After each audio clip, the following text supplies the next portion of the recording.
नमस्कार दोस्तों, आज जैसा कि हमारे एग्जाम्स के अंतर्गत बहुत सारे एग्जाम हैं, जैसे रीट एग्जाम है और सेकंड ग्रेड सामने है, चतुर्थ श्रेणी के भी एग्जाम्स हैं।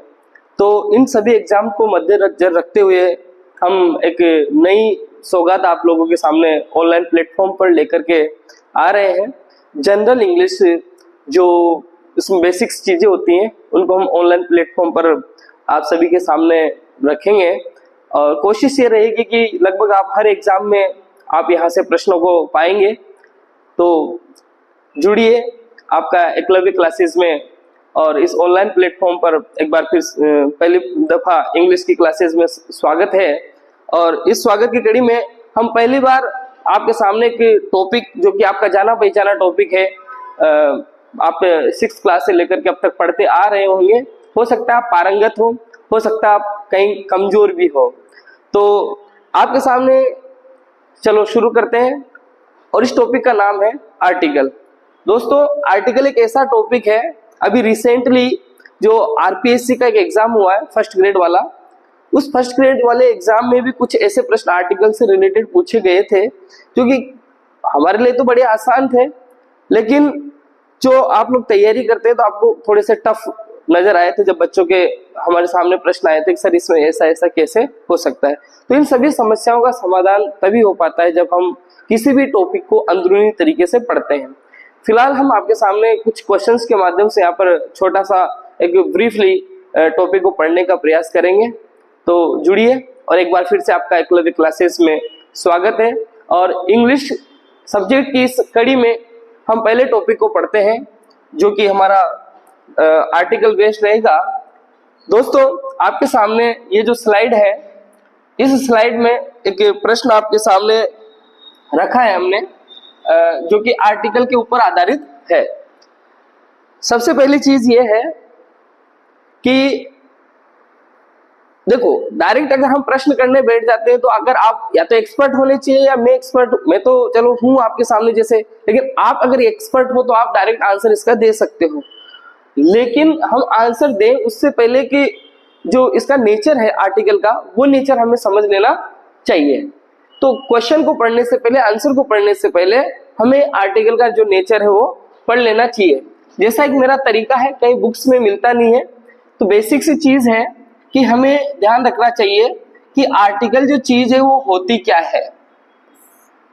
सिंपली इसका एक डेफिनेशन है कि यह या तो किसी भी नाउन को आइडेंटिफाइड करने में हमें मदद करता है या फिर उस आर्टिकल डेफिनेट है या नहीं, इस चीज को डिफाइन करने भी हमारे लिए मददगार साबित होता है। तो सबसे पहली चीज तो हमारे सामने ये आती है कि आर्टिकल किसके पहले आता है या किसके पहले यूज किया जा सकता है। तो इसका बेसिक सा कॉन्सेप्ट है, ये नाउन के पहले यूज किया जाता है। सिर्फ एकमात्र ऐसी चीज होगी जो पार्ट्स ऑफ स्पीच होते हैं हमारे सामने, 8 पार्ट्स ऑफ स्पीच होते हैं, उनमें नाउन जो पार्ट्स ऑफ स्पीच है सिर्फ इसी के पहले आर्टिकल का इस्तेमाल किया जाता है। या यूं कहें, कई बार नाउन के पहले एडजेक्टिव भी आता है तो एडजेक्टिव के पहले भी किया जा सकता है, लेकिन ध्यान देना जरूरी है नाउन के साथ एडजेक्टिव है तो हम आर्टिकल का इस्तेमाल कर सकते हैं। नाउन से पहले यहाँ एडजेक्टिव है तो यहाँ आर्टिकल आ सकता है, लेकिन अगर सिर्फ और एडजेक्टिव है तो नाउन नहीं है तो आर्टिकल का प्रयोग नहीं होगा। इट मींस नाउन का होना जरूरी है। आर्टिकल सिर्फ और सिर्फ नाउन के लिए इस्तेमाल होता है, एडजेक्टिव के लिए नहीं। कई बार एडजेक्टिव से पहले एडवर्ब भी आती है, तो ऐसा नहीं कि एडवर्ब के लिए आर्टिकल आता है। आर्टिकल हमेशा नाउन के लिए ही आएगा, इसके आगे कितने ही शब्द हो। बेसिक सी चीज तो ये है। अगर और बात करें हम आर्टिकल की, तो आर्टिकल में जो नाउन होते हैं, ये नाउन जो होते हैं, ये जो नाउन होते हैं दोस्तों, आर्टिकल को यूज करने से पहले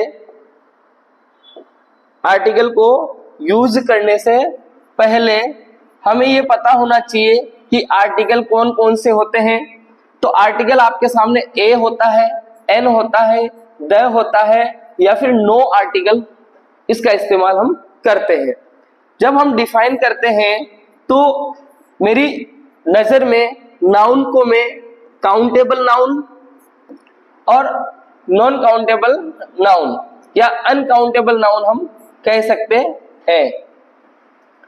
ये जो अनकाउंटेबल नाउन होता है और काउंटेबल नाउन होता है, सिंपल इसकी डेफिनेशन होती है कि काउंटेबल मतलब जिसे हम गिन सकते हैं, अनकाउंटेबल मीन्स जिसे हम गिन नहीं सकते हैं। जो काउंटेबल नाउन होंगे ये होंगे दो प्रकार के, ये सिंगुलर हो सकता है, ये प्लूरल हो सकता है। इस चीज का विशेष ध्यान रखें।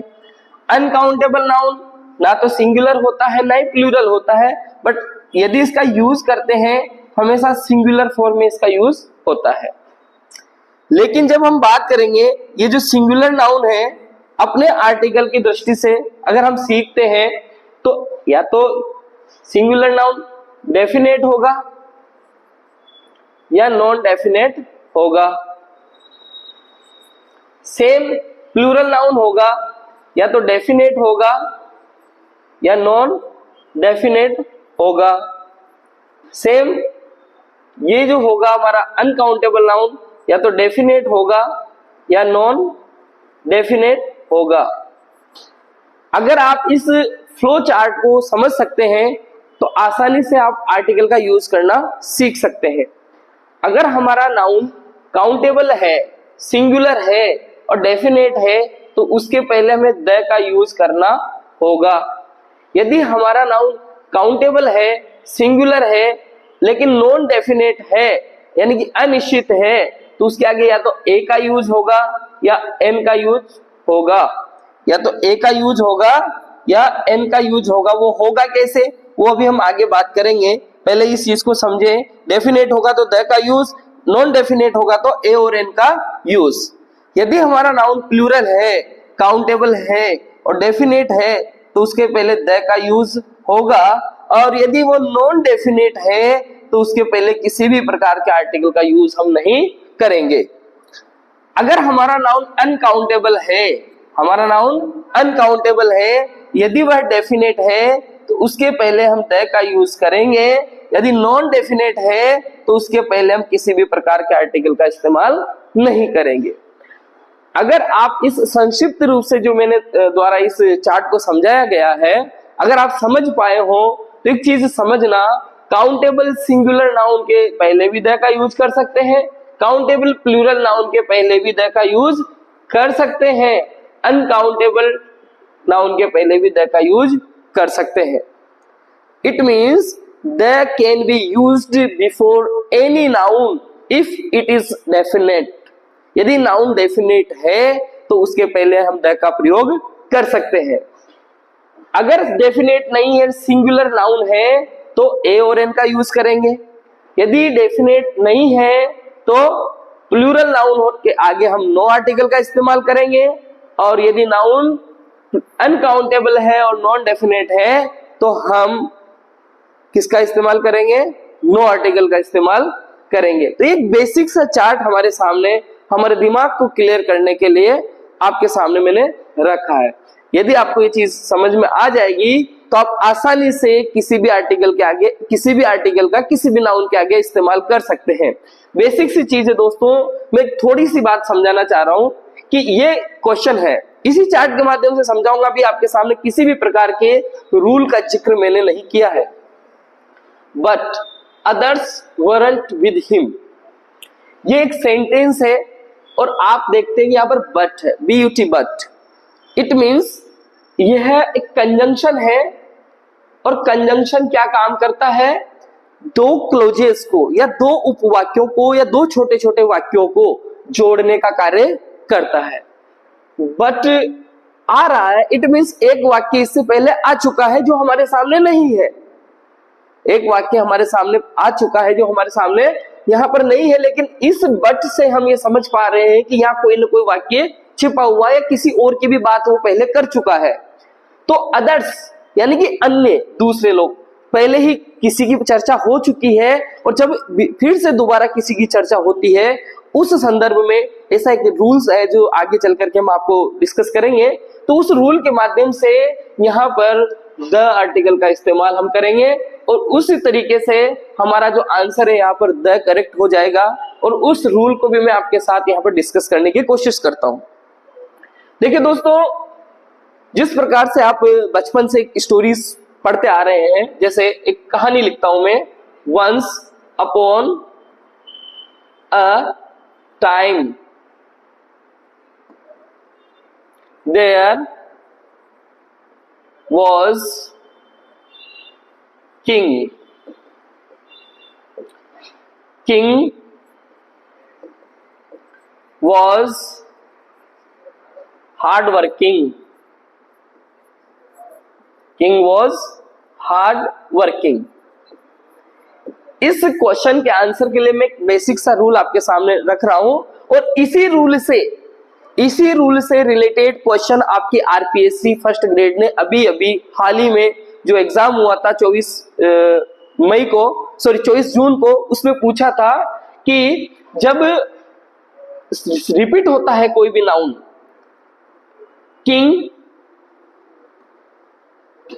किंग जो हमारा नाउन है ये एक बार पहले आ चुका है और दोबारा ये रिपीट हो रहा है। अगर हमारा नाउन रिपीट होता है तो उस नाउन को डेफिनेट माना जाता है और उसके पहले द का इस्तेमाल किया जाता है। यदि नाउन का इस्तेमाल निश्चित नहीं है तो उसके पहले ए या एन का इस्तेमाल किया जाता है। ए एन का प्रयोग अभी हम सीखेंगे, ए का प्रयोग कब करते हैं और एन का कब। तो उस हिसाब से फर्स्ट वाले नाउन के पहले ए हमेशा ध्यान रखना है। जब कोई नाउन बार बार रिपीट होता है तो बार बार रिपीट होने पर द का इस्तेमाल होता है, चूंकि वह डेफिनेट बन जाता है। लेकिन नाउन यदि पहली बार इस्तेमाल किया जा रहा है और उसके कोई भी ऐसा शब्द नहीं है कि वो उसको डेफिनेट शो कर रहा हो, तो उसके पहले या तो एन का इस्तेमाल करेंगे या फिर एन का इस्तेमाल करेंगे। दोस्तों यहाँ पर द इसका आंसर राइट है, उसी भांति यहाँ इसका आंसर द राइट है। और एग्जाम में अभी हाल ही में 24 जून के दिन जो पेपर हुआ था उसमें भी इस प्रकार का क्वेश्चन पूछा जा चुका है। आई होप आपको ये जो छोटा सा चार्ट मैंने समझाया है और ये एग्जाम्पल के माध्यम से इसका आंसर आपके सामने रखा है, तो आई होप आपको ये समझ में आया होगा। इसी बात की हम एक और एग्जाम्पल की चर्चा आपके सामने करते हैं।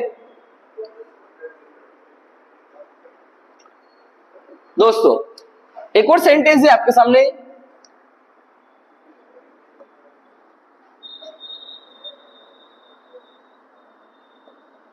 He was alone only for few minutes। आपको एक बेसिक सी चीज बताता हूं। देखो, कंपटीशन एक ऐसी चीज है, इस कंपटीशन में यदि आपको एग्जाम्स को फाइट करना होता है तो आपको बेसिक चीजें समझनी होती है। रूल्स तो समझने ही है, लेकिन कई बार रूल्स टकरा जाते हैं। जैसा कि आपने अगर पढ़ा हो few, a few and the few, ये तीन चीजें हैं और तीनों से संबंधित क्वेश्चन में, तीनों से फ्यू हो चाहे ए फ्यू हो चाहे द फ्यू हो, इन तीनों में से किसी न किसी से संबंधित क्वेश्चन 99% चांस होते हैं कि आपके एग्जाम में आता है। तो एक चीज हमेशा ध्यान रखना कि फ्यू और ए फ्यू और द फ्यू, इनका प्रयोग एक तो correct form of the verbs में भी किया जाता है। अभी हम correct form of the verbs की बात नहीं कर रहे हैं, हम आर्टिकल के संदर्भ में बात कर रहे हैं। एक फ्यू तो ऐसा होता है जिसके आगे आर्टिकल नहीं आता है, एक फ्यू ऐसा होता है जिसके आगे अ आर्टिकल का इस्तेमाल किया जाता है, एक फ्यू ऐसा होता है जिसके आगे द आर्टिकल का इस्तेमाल हम करते हैं। तो दोस्तों एक चीज समझना कि फ्यू, अ फ्यू और द फ्यू, इनका तीनों में आर्टिकल का इस्तेमाल कब करें और कब नहीं करें, एग्जांपल्स के माध्यम से आपको समझाता हूं। यदि रेफरेंस दे रखा हो तो फ्यू और द फ्यू के बाद बनेगी, और रेफरेंस नहीं दे रखा हो, ओनली सिंगल सेंटेंस दे रखा हो, तो without any doubt you must go for a, you must go for a. यहां का आंसर तो होगा अ, यहां का आंसर जो होगा करेक्ट वो आपका अ। वो अ कैसे होगा देखना, देखना, the sorry.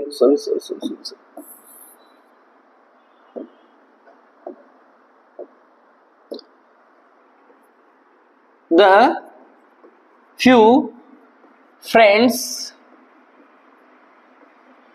I have visited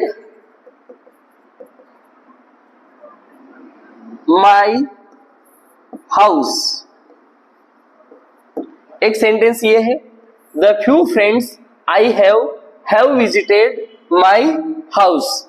एक सेंटेंस है, a few of them want to become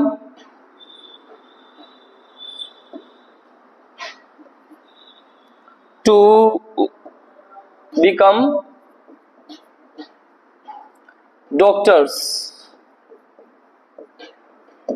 और एक और सेंटेंस मैं आपके सामने रखता हूं, there are many people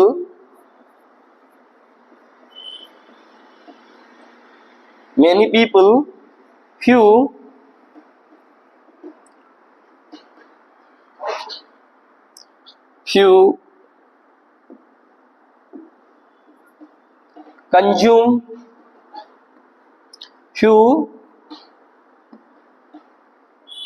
consume liquor. A few और the few तीनों को समझने के लिए संक्षिप्त रूप से हम इन तीनों सेंटेंस को समझेंगे तो क्लियर आपका हो जाएगा. देखिए दोस्तों, ये सेंटेंस है, देयर आर मेनी पीपल, वहां पर अनेक लोग हैं. अब अनेक लोग हैं, कंज्यूम लिकर. अगर कंज्यूम लिकर की बात करेंगे तो शराब पीने की बात हो रही है. लोग अनेक हैं, नेगेटिव बात है, और नेगेटिव बात को बहुत ही कम लोग होते हैं, नगण्य या बहुत ही कम ऐसे लोग होते होंगे जो उस कार्य को करने की कोशिश करते होंगे. अगर आपको इसके सामने आर्टिकल भरवाओ तो यदि अगर आप फ्यू का इस्तेमाल करते हो तो फ्यू का मतलब होता है नहीं के बराबर लोग, और अ फ्यू का मतलब हो जाता है कुछ लोग, और द फ्यू का मतलब होता है जितने हैं उतने सारे. इट मीन्स अगर हम इस फ्यू की बात करते हैं तो अगर इसके आगे अगर आप अ फ्यू का इस्तेमाल करेंगे तो बहुत मतलब थोड़ी संख्या ज्यादा हो जाएगी, जबकि ये बात नेगेटिव है. इस हिसाब से इसके आगे सिर्फ और सिर्फ फ्यू का इस्तेमाल करेंगे. मेरे पास जितने भी दोस्त हैं या मेरे जितने भी दोस्त हैं तो वो सभी मेरा घर विजिट कर चुके हैं. तो इस संदर्भ में हम द फ्यू का इस्तेमाल करते हैं. मेरे जितने भी दोस्त हैं उनमें से कुछ दोस्त डॉक्टर बनना चाहते हैं. एक बेसिक सी बात है कि जितने भी दोस्त हैं वो सभी नहीं, कुछ दोस्त.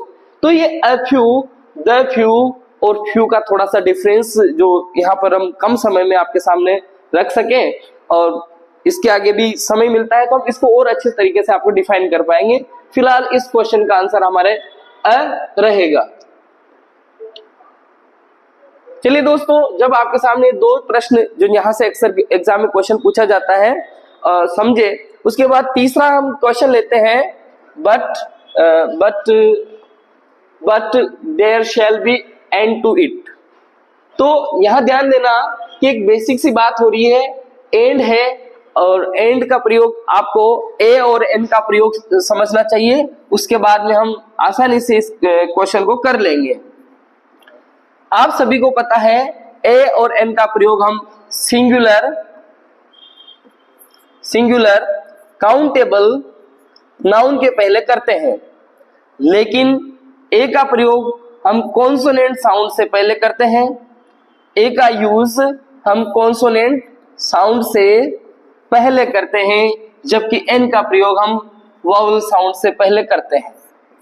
एक चीज और विशेष ध्यान देना, अगर ए और एन का यूज सीखना है तो कभी भी आप इंग्लिश के जो साउंड है उनके ऊपर नहीं जाए.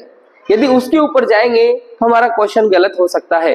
कैसे, मैं समझाने की कोशिश करता हूं. जैसे एक यूरोपियन ये एक शब्द है। अगर आप इंग्लिश के साउंड के ऊपर जाते हैं तो इंग्लिश में जो वोवेल होते हैं ए, ई, आई, ओ और U, A, E, I, O, U. हम बेसिकली जो बच्चे गलती कर बैठते हैं वो यही है कि वो यूं पढ़ते हैं कि यदि इंग्लिश के ये पांचों साउंड में से कोई सा भी साउंड इंग्लिश के किसी वर्ड के सामने आता है, किसी नाउन के पहला अक्षर होता है, तो उसके आगे एन का प्रयोग करते हैं। अगर हम इस दृष्टिकोण से देखते हैं तो इस ई के आगे हम एन का प्रयोग कर लेंगे, जो कि हमारे गलत हो जाएगा। उसी प्रकार से हम इधर देख सकते हैं कि एक शब्द होता है एयर। यदि जो हमारे कॉन्सोनेंट साउंड होते हैं इंग्लिश के अकॉर्डिंग, इन पांच को छोड़ दे तो बी, सी, डी, एफ, जी, एच, जे, के, एल, एम, एन, पी, तो ये बचे हुए इन पांच के अतिरिक्त जो साउंड होते हैं कॉन्सोनेंट, उनको देख करके यहाँ एच है तो क्या करोगे आप, एक वहां पर कर दोगे। तो दोस्तों इस चीज को ध्यान देना, यहाँ ये भी गलत है, क्योंकि कॉन्सोनेंट साउंड और वोवेल साउंड हिंदी के अकॉर्डिंग हमें याद करने हैं। जैसे हिंदी में साउंड होते हैं अ, आ, ई, उ, ए, आई, ओ, औ। इनको छोड़कर बाकी जितने भी साउंड्स होते हैं क से लेकर के गे तक, वो सभी हिंदी के व्यंजन साउंड्स का जो पहला जो साउंड निकले, तो यदि ये पहला साउंड निकले तो ए का प्रयोग करेंगे, यदि इनमें से पहला साउंड निकले तो एन का प्रयोग करेंगे। आई होप ये बेसिक चीज समझ में आई होगी। अगर ये समझ में आई हो तो हम आगे बढ़ते हैं।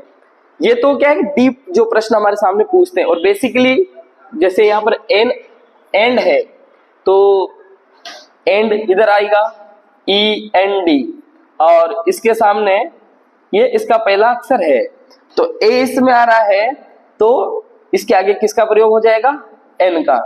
वैसे ही मैंने यहाँ ए इसलिए क्रॉस किया क्योंकि इसका एच साइलेंट होता है, इसका प्रोनाउंसिएशन ए से शुरुआत होती है, तो इसके लिए यहाँ पर एन का यूज होगा।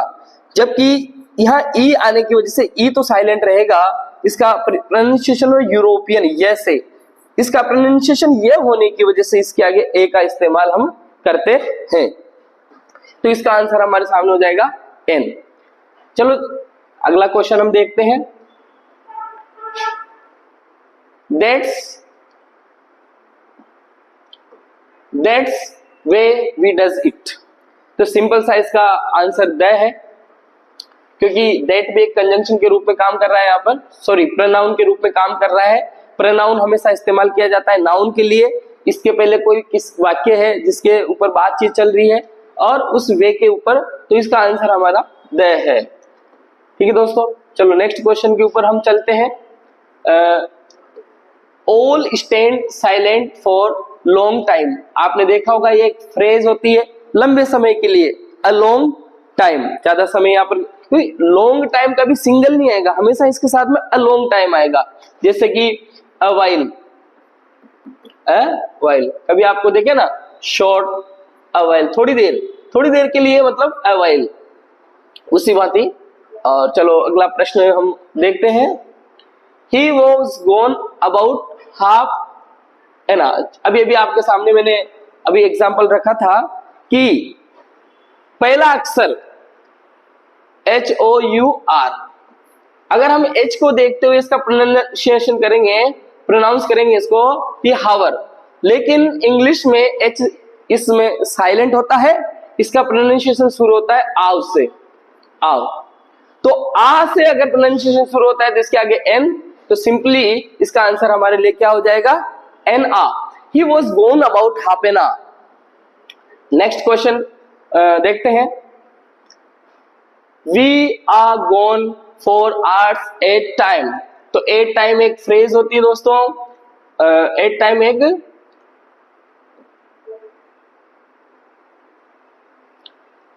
एक फ्रेज होती है। तो एट टाइम के बीच में किसी भी प्रकार के आर्टिकल का हम प्रयोग नहीं करते हैं। नेक्स्ट क्वेश्चन हम देखते हैं। I shall not attempt to give account of it. अब यहां पर ध्यान देना, अकाउंट, अकाउंट जो शब्द है, अब यहां वोकेबुलरी की बात आ जाती है कि ये जो अकाउंट शब्द है, अकाउंट का मतलब है एक तो खाता, एक अकाउंट का मतलब होता है वर्णन, इंग्लिश में हम बोले तो description, description.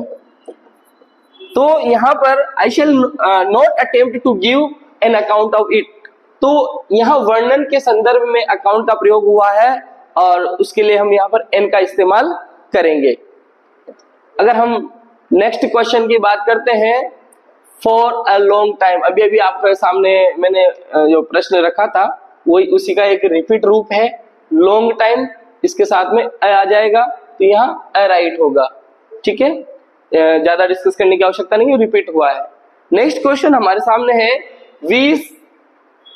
We sat in silence for, अब देखो हम साइलेंस जैसे कोई भी बात आई और कोई भी हमारे सामने सदमा लगता है या कोई भी ऐसी नेगेटिव बात होती है, जब हम शांत बैठते हैं तो थोड़ी देर के लिए हम शांत बैठ गए, तो हमने क्या किया, we sat in silence for a few moments, the few moments नहीं आएगा।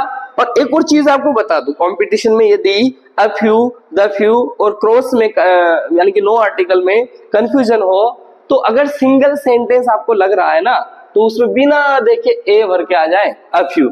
यदि इसके साथ एक और सेंटेंस कनेक्ट करके दिया है तो आप फिर उस सेंटेंस को समझ करके द फ्यू, नो आर्टिकल या ए का इस्तेमाल कर सकते हैं।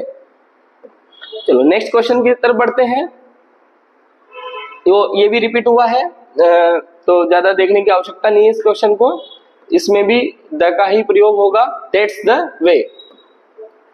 उसके बाद हम नेक्स्ट क्वेश्चन को देखते हैं। तो in a few minutes he return to me, अगर अब यहां पर ध्यान देना दोस्तों, ही रिटर्न टू मी, ये जो इंगित कर रहा है इसके लिए, और इसको जब डिटरमाइंड करेगा तो ये ना यहाँ ए नहीं आएगा ना ही नो आर्टिकल, और इसके लिए यहाँ पर द का प्रयोग होगा, यानी कि दो सेंटेंस का प्रयोग ये कर रहा है। उसके बाद में हम बढ़ते हैं कि अगला वाला जो सेंटेंस है, पीपल इन दैट हाउस, ये पूरा का पूरा एक क्लोज है, वर गोइंग अवे, कि कौन से लोग, वे लोग जो घर में थे, डेफिनेट है, पीपल प्लूरल है। अब मैंने कहा था क्या प्लूरल नाउन के आगे द का यूज हो सकता है, ए और एन का तो होता ही नहीं है प्लूरल के आगे, तो द का प्रयोग हो सकता है, क्योंकि ये वे लोग जो घर में थे, उस घर में वो का क्या हुआ, वो चले गए, तो इसका यहाँ पर द आंसर हमारे लिए हो जाएगा। उसके बाद अगर हम अगला क्वेश्चन देखते हैं, तो look at facts upon this point, तो ये भी हमेशा ध्यान रखना, जैसे वे होता है तो वे के लिए हमने द का प्रयोग किया, तो कुछ वाक्य ऐसे होते हैं कि पर्टिकुलर तथ्यों की बात कर रहे हैं कि इन तथ्यों की तरफ देखिए, तो जब वो पर्टिकुलर होते हैं तो वो डेफिनेट हो जाते हैं, और जब डेफिनेट हो जाता है कोई नाउन तो उसके लिए हम द का इस्तेमाल करते हैं, चाहे वो सिंगुलर हो, चाहे प्लूरल हो, चाहे फिर वो अनकाउंटेबल हो, तो यहां पर इसका आंसर द हो जाएगा। अगर हम नेक्स्ट क्वेश्चन की तरफ बढ़े, तो it was best thing he could do, तो आपने एक बेसिक सी चीज पढ़ी होगी कि सुपरलेटिव डिग्री के पहले हमेशा द का प्रयोग करते हैं। गुड बेटर बेस्ट, गुड की सुपरलेटिव डिग्री बेस्ट होती है, इसलिए इसका प्रयोग हम यहाँ पर करेंगे। अगर हम नेक्स्ट क्वेश्चन की तरफ देखें, तो I have greatest respect he could it, तो यहां पर भी देखिए दोस्तों कि ग्रेट जो होता है, ग्रेटर और ग्रेटेस्ट, ये सुपरलेटिव डिग्री है, तो सुपरलेटिव डिग्री के पहले किसका प्रयोग करेंगे, द का प्रयोग करेंगे। जब हम डिटेल से इस टॉपिक को डिस्कस करेंगे तो मैं आपको कंपैरेटिव डिग्री में भी द का प्रयोग करना सिखा दूंगा, और पॉजिटिव डिग्री में हमेशा ए और एन का प्रयोग ही होता है। तो अगले क्वेश्चन की तरफ जब हम बढ़ते हैं, तो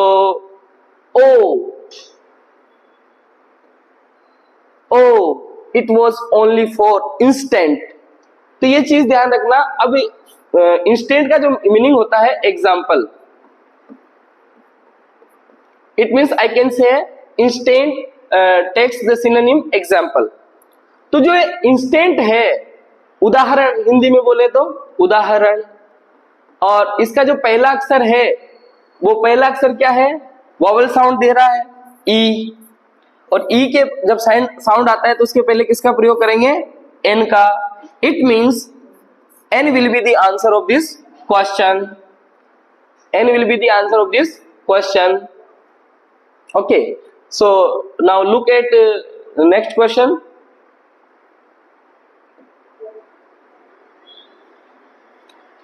But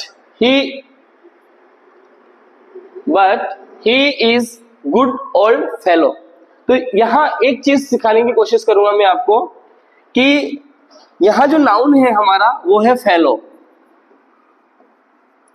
और इसका पहला साउंड है फे, और जब पहला साउंड कॉन्सोनेंट होता है तो इसके लिए हम ए का प्रयोग करेंगे। अगर इसके आगे एडजेक्टिव आ गया ओल्ड फेलो, ओल्ड फेलो, अब नाउन तो इसके लिए आएगा, सॉरी आर्टिकल तो इस नाउन के लिए आएगा, लेकिन यूज होगा इस साउंड के अकॉर्डिंग, और इसका साउंड हो रहा है अ। अब जब अ साउंड होता है तो हमने सीखा अभी थोड़ी देर पहले एन का प्रयोग हो जाएगा। और अगर हम पूरे इस सेंटेंस को देखते हैं, गुड ओल्ड फेलो, तो दोस्तों आर्टिकल तो यहां भी इसी के लिए आएगा, लेकिन इसका जो पहला साउंड है ग है, इसके लिए ए का प्रयोग होगा सॉरी, इसके लिए ए का प्रयोग होगा। तो ये चीज हमेशा समझनी चाहिए, अगर सिंगल नाउन आता है तब पहले के अकॉर्डिंग होगा, जब इसके आगे एडजेक्टिव आ जाए तो इस पहले के अकॉर्डिंग होगा, और जब इसके आगे फिर एक और एडजेक्टिव आ जाए या एडवर्ब आ जाए तो इस पहले वाले साउंड के अकॉर्डिंग आर्टिकल का इस्तेमाल होगा। आपको समझ में आया होगा। और अगला क्वेश्चन हम देखते हैं, but that's the way, sorry ये क्वेश्चन रिपीट हुआ है, तो इसका तो सिंपल सा आंसर है हमारा जो हम पढ़ भी चुके हैं, द आंसर है। और एक और क्वेश्चन देख लेते हैं, she felt it against her face for a long time, ये भी रिपीट हुआ है, तो कुछ क्वेश्चंस इसमें बार बार रिपीट हुए हैं, तो ये चीज ध्यान रखना। लेकिन ये जो 20 क्वेश्चंस जो आपके सामने मैंने अभी रखे हैं, इन 20 क्वेश्चंस के माध्यम से मैं आर्टिकल को एक संक्षिप्त रूप से आपके सामने पेश करना चाह रहा था, वही किया। यदि मुझे इस टॉपिक को और डिटेल से आपके सामने रखना चाहिए, यदि आपको लगा कि ये वीडियो आपके लिए यूजफुल है, तो आप कमेंट बॉक्स में आपकी सजेशन दे सकते हैं, और इस टॉपिक के माध्यम से इस टॉपिक को और विस्तृत तरीके से खुल करके आपके सामने मैं रख सकूं। दोस्तों आज के लिए इतना ही, और जुड़े रहिए हमारे साथ में। मैं DS यादव एक बार फिर से आपका एकलव्य क्लासेस से जुड़ने के लिए बहुत बहुत धन्यवाद ज्ञापित करता हूं, और बने रहिएगा हमारे साथ में, आपके लिए और अच्छी वीडियोस हम आपके लिए लाने की कोशिश करेंगे। Thank you very much, have a nice day.